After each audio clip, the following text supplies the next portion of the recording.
Words can't capture the significance of this moment, and there it is. Gukesh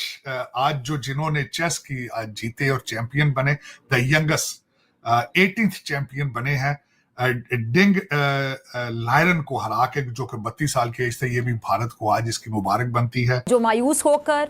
महंगाई, बेरोजगारी और गैर यकीनी मुस्तकबिल से मजबूर होकर, अपनी जिंदगियां तक दांव पर लगाकर गैर कानूनी तौर पर मुल्क छोड़ने पर मजबूर हो गए।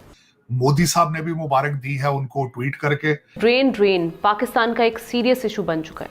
गुज़श्ता कुछ सालों से पाकिस्तान के तालीम याफ्ता नौजवानों के बैरून मुल्क जाने के रुझान में इजाफा होता जा रहा है। चाइना आज एक नया, द यंगेस्ट नया चैंपियन जो आया है हम चेन्नई भारत से, तो ये एक बहुत बड़ी खबर थी मेरे ख्याल में। अच्छा, जुल्म की इंतहा देखिए कि ये पाकिस्तानी अपने मुल्क में तो बदहाल थे ही। जो काम गुकेश कर सकता है, क्या वो पाकिस्तानी यूथ नहीं कर सकता? जबकि भारत का यूथ जो है वो हमें स्पोर्ट्स में भी आगे बढ़ता हुआ दिखाई दे रहा है, एजुकेशन में भी आगे बढ़ता दिखाई दे रहा है, और हर तरह से ऐसे काम कर रहा है जिससे कि उनकी कंट्री का नाम जो है वो एक तरह से रोशन हो। वो इसीलिए ना, देखेंगे लोग इंडिया पे ट्रस्ट करते हैं। आप भी जब बाहर चले जाएंगे ना, अमेरिका में मैं तो रहा हूँ 18 साल, अमेरिका जाएंगे,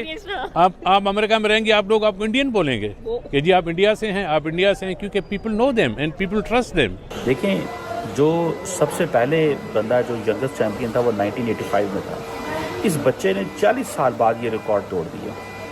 आप इमेजिन करें। गुकेश आज जो जिन्होंने चेस की आज जीते और चैंपियन बने, द यंगेस्ट 18th चैंपियन बने हैं, डिंग लायरन को हरा के, जो कि 32 साल की एज से, ये भी भारत को आज इसकी मुबारक बनती है। मोदी साहब ने भी मुबारक दी है उनको ट्वीट करके। थर्सडे सिंगापुर के अंदर ये मैच था, तो मैं भारत को इसकी अपने दिल से इसकी मुबारकबाद देना चाहूंगा। चाइना आज एक नया, द यंगेस्ट नया चैंपियन जो आया है हम चेन्नई भारत से, तो ये एक बहुत बड़ी खबर थी मेरे ख्याल में। दूसरा, पाकिस्तान के हालात अगर देखे जाएं तो वो तो ऐसे ही हैं। आप इस वक्त पिछले 2 दिनों से सबसे बड़ी खबर जो ये थी कि फैज हमीद साहब, हमारे पिछले ISI के हेड जो हैं, वो क्या गुल खिलाते रहे हैं। क्या वजह है कि पाकिस्तान का यूथ जो है वो आगे नहीं बढ़ पा रहा, ना एजुकेशन में और ना ही किसी और फील्ड में, चाहे आप उसको स्पोर्ट्स ही में देख लीजिए। जबकि भारत का यूथ जो है वो हमें स्पोर्ट्स में भी आगे बढ़ता हुआ दिखाई दे रहा है, एजुकेशन में भी आगे बढ़ता दिखाई दे रहा है, और हर तरह से ऐसे काम कर रहा है जिससे कि उनकी कंट्री का नाम जो है वो एक तरह से रोशन हो, या और आगे प्रोग्रेसिव तरीके से भारत आगे बढ़े। जबकि पाकिस्तान का यूथ जो है वो एक तरह से एक्सट्रीमिस्ट होता चला जा रहा है। अब आप यही साहब को देख लीजिए कि ये यूके यूनिवर्सिटीज इन्होंने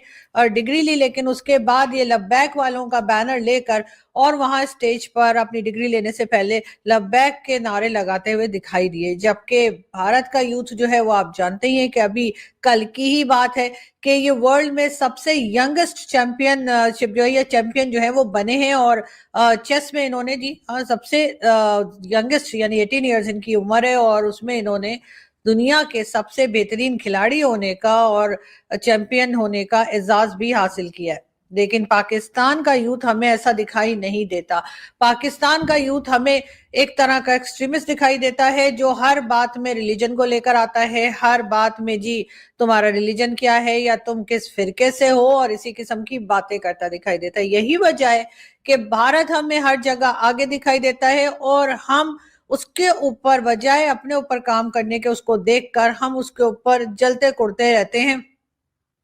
कभी हम कहते हैं कि जी ये उनकी एजेंसीज की साजिश है जो हम आगे नहीं बढ़ पा रहे, लेकिन हम ये नहीं देख रहे कि हमने किस किस तरह के लोगों को प्रमोट किया, किस किस तरह के लोगों को हमने अपने मुल्क में जगह दी, और ना सिर्फ जगह दी बल्कि हमने उनका इतना ख्याल रखा कि अगर सारी दुनिया भी मिलकर कहे कि ये टेररिस्ट हैं, चाहे वो मसूद अजहर हो,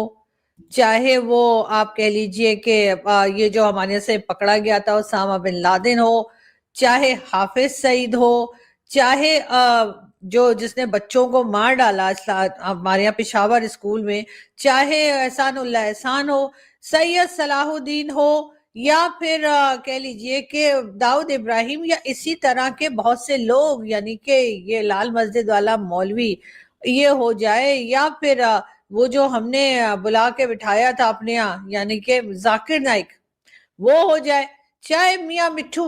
जो कि जबरदस्ती हिंदू बच्चियों को उठा के ले जाता है, उनका रिलीजन चेंज करवाता है, चाहे जैद हामिद जो हर बात में गज़वाए हिंद कर रहे होते हैं। हमने इसी तरह के लोगों को अपने यहाँ जगह दी, हमने इसी तरह के लोगों को अपने यहाँ पनाह दी, हमने उनको प्रमोट किया, हमने उनको फंड किया, और उसके बाद हम उम्मीद ये लगाते हैं कि हमारे यहाँ से कोई ऐसी यूथ निकले जो जाकर वर्ल्ड बैंक, IMF या फिर किसी भी मल्टीनेशनल कंपनी में CEO लग जाए, या फिर हम ये उम्मीद लगाते हैं कि हमारे यहाँ से ऐसी यूथ निकले जिसको देखकर लोग डरें घबराएं नहीं। अब तो हाल ये हो गया है कि चाहे वो यूरोप हो, कनाडा हो, अमेरिका हो या गल्फ कंट्रीज, हर जगह पर हमारे लोगों से यानी पाकिस्तान के लोगों से, पाकिस्तान के सिटीजन जो हैं उनसे लोग घबराने लगे। वो कहते हैं जी आप यहाँ तशरीफ ना लाइए तो ही अच्छा है। और ना सिर्फ ये बल्कि भीख मांगने में भी हमने अपना कहीं पे भी नाम जो है वो ऐसा नहीं किया कि रोशन ना किया हो। यहाँ चाहे हम यूरोपियन कंट्रीज में जाएं, चाहे गल्फ कंट्रीज में जाएं, चाहे सऊदी अरेबिया, UAE या कहीं भी पहुंचे, वहां हम भीख मांगने से पीछे नहीं रहते। मगर ये जरूर है कि हम ये चाहते हैं कि सारी दुनिया हमारी इज्जत करे। हम सारी दुनिया में ये बताना चाहते हैं कि हम इस्लामिक कंट्री में रहते हैं और इस्लामिक कंट्रीज के हम चौधरी हैं। तो ये बताने के लिए हम बहुत बेचैन रहते हैं, लेकिन हमारी यूथ का हाल ये है कि वो जगह जगह पर आपको जो है वो हर जगह आपको रिलीजन बेचती दिखाई देगी, आपको हर जगह ये बताती हुई दिखाई देगी, ना सिर्फ रोड के ऊपर, यूनिवर्सिटीज में, स्कूल, कॉलेज, मदरसे में, बल्कि आपको सोशल मीडिया पर भी मजहबी दर्स देती दिखाई देगी। आपको जगह जगह बताया जाएगा कि अगर आपने ये ना किया तो आप इस्लाम से बाहर हैं, अगर आपने वो ना किया तो आप वाजिबुल कत्ल हैं, यानी आपको मारा जा सकता है, सर तन से जुदा, और न जाने इस तरह के कितने ही नारे किस तरह से जाकर अपने ही लोगों को भी जब ये सुसाइड बॉम्बर्स पहुंचते हैं और नारा लगाकर इस्लाम का, और वहां पर दूसरों को भी मार देते हैं और खुद भी मर जाते हैं, उस वक्त इनको क्या लगता है कि वाकई में ये जन्नत में जाने वाले हैं और वाकई में दुनिया को इन जैसे लोगों की जरूरत है।